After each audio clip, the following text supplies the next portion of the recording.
All right, welcome back everyone. Dr. Ben, not a real doctor here.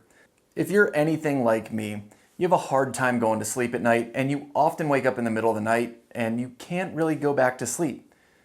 I've been experimenting with this little trick and I've had a lot of success. In fact, a lot of times when I use this, I actually fall asleep just a few minutes after using this trick. Before I share this little trick, let's lay some groundwork. Polyvagal theory says that our nervous system operates in one of three states. We have our spinal sympathetic, which is fight or flight. We have our dorsal vagal system, which is complete shutdown. And then we have our ventral vagal system, which is commonly known as rest and digest. The problem that I have and a lot of other people have is that when I lay down to go to bed at night, a lot of times I'm running through my head and thinking about the things that I didn't get done that I wanted to get done, or I'm already planning my next day. This is basically operating in fight or flight. Your nervous system is trying to deal with problems that it perceives as a threat. And if you're in that state of mind, if you're in flight or fight, you're not going to be able to fall asleep. You're not going to be able to relax. If you do manage to get to sleep, you're going to be, in the military, we called it combat sleep, where you're not really asleep. You're just kind of closed your eyes and you're on surface level sleep. You need to get your nervous system to regulate down to that rest and digest if you want to get a good night's sleep. And we're going to work towards getting you there. Before I share my little trick, I want to take you through a little exercise that's going to help you understand better how this is going to work. The benefit of this exercise is it will also help you relax, so you can use it separately or in combination with my breathing trick to help you get your body to relax, to get your nervous system to relax so you can better fall asleep. So this first exercise is going to involve a muscle contraction. We're going to be doing a bicep curl, all right? So I'm going to use my right arm. Doesn't matter what arm you do. You're going to want to be someplace where you're not going to smack your arm on anything, because at one point you're going to let your arm go completely limp very suddenly. You don't want to smack your hand on something and hurt yourself. So what we're going to do here is you're going to flex your elbow up as high as you can, okay? And when you get to the top, you want to think about contracting these muscles even harder. Think about contracting them as hard as you can. Squeeze your fist. It should feel like your muscles trying to pop out of your skin. You're squeezing so hard. And then what you're going to do is immediately, completely relax your arm. Let the whole thing drop and go totally limp. Just release the contraction completely. Now, sit so that both arms are limp, and you're going to feel the difference between your right side, if you did the right side, and your left side. And notice how much more relaxed that your right side feels compared to your left side. All right, we're going to do the left side now. So flex your elbow, squeeze your muscles. So you're going to contract your biceps, squeeze your fist. Really, really think about contracting those muscles as hard as you can, and instantly release the contraction. Let your whole arm go limp. Now you're going to feel a significant amount of relaxation in both arms at this point. And the reason that's happened is because our nervous system carries chronic tension in our body. It becomes the set point. That level of tension becomes the norm, and basically your nervous system forgets how to completely relax your muscles.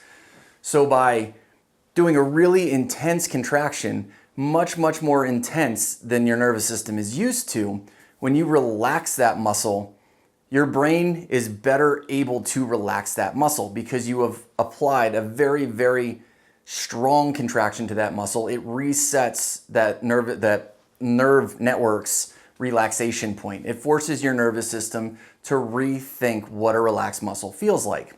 Now you can use this on all the muscles in your body, but that's going to give you an idea basically what we're applying to our nervous system to help us relax and downregulate our nervous system. This is working on the muscles. The trick I'm going to show you is actually working on your nervous system. So now that you have the basic concept of how this is going to work, we're going to move to someplace more comfortable, and I'm going to take you through how this breath hold works. So first you're going to go lay down and get comfortable. If you're trying to go to sleep, I recommend doing this in bed because when you're done, you can just roll over and go to sleep. You don't have to change locations. Position doesn't matter. On your back, on your side, whatever is comfortable, totally fine. Now, you don't need a timer. You don't need any equipment. It doesn't matter how long you hold your breath because we're not training for longer holds.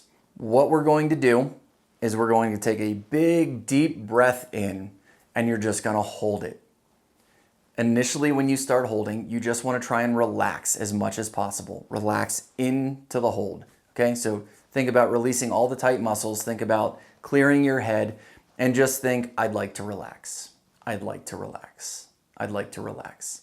Or you can think, I would like to experience relaxation, which may work better for some people.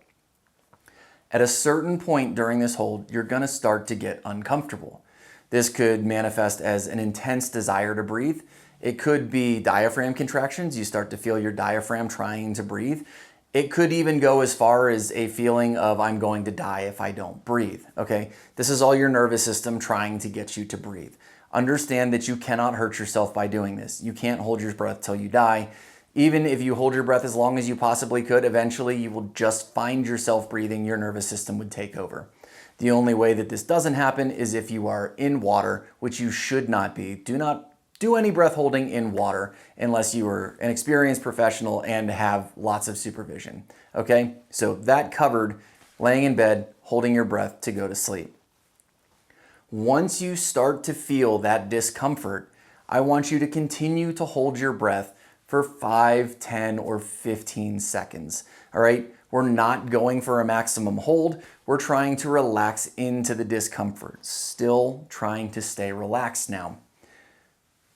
And then after those 5, 10, 15 seconds, you're going to release your hold and start breathing normally again. Bonus points if you breathe through the nose, all right? If you need to take a big recovery breath through the mouth, that's fine. We're not worried about technique here at the moment.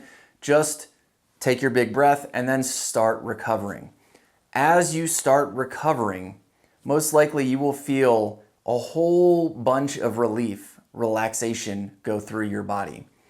And what we've done is we've created a stressful situation that your nervous system has to deal with. We made sure that it was a very stressful situation, and then we resolve the problem. What that does, it ramps up your nervous system deep into fight or flight, and then when you take that breath, the problem is resolved. It doesn't have to worry about it anymore. It can drop back down. Now, you may not immediately drop right into rest and digest. You may still be a little amped up, which is why you may want to do this 2 to 4 times.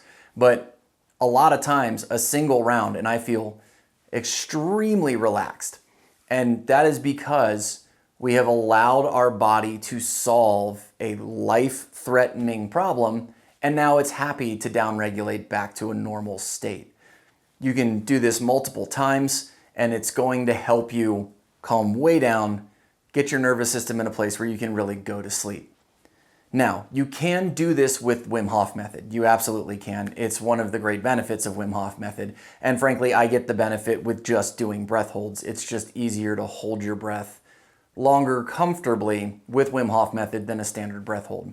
The big reason that I don't do Wim Hof method is because I sleep next to my girlfriend. If I do a whole bunch of hyperventilation in the bed next to her, I'm going to disturb her. The chances are I'm going to wake her up. Everybody's going to be awake and nobody's going to be happy.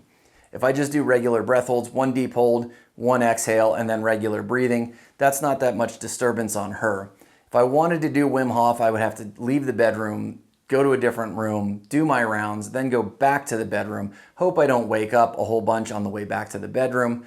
It's just a whole lot more convenient to just do it right there in bed. 1 deep breath, hold, release, downregulate, back to sleep. And worst case scenario, you're doing 3 or 4 rounds. If you're really good at holding your breath, you might be holding your breath 2-3 minutes. I get the benefit. I can hold my breath for 5-6 minutes, and I get the benefit with like a 2-minute hold. So you shouldn't need to hold your breath for a long time. Again, we're not going for maximal holds here. And like I said, you can put that muscle contraction exercise I shared with you in combination with this, and who knows, by the time you're done with your breath holds, you may be passed out right where you're laying. But this has really, really helped me a lot, especially when I wake up in the middle of the night and I'm having a really hard time get back to sleep. It makes me so relaxed that I can basically roll over and I'm back to sleep almost as soon as I roll over. Even on the nights where I'm like, yeah, I don't feel like that did too much, I still pass out pretty fast. Anyway, that's all I got for you today. If you guys give this a try, I would love to hear what you think. Hit me up in the comments down below. Again, Wim Hof method, great. If you would like to go deeper into breath hold, check out Erwan LaCour's breath hold course. I think it's a great value for money. I got an awful lot out of it. If you like that video, jump on that thumbs up button. If you know somebody who could benefit from this, go ahead and share the video with them. If you haven't already subscribed, please consider subscribing. And until next time, keep your life in motion. Sweet dreams.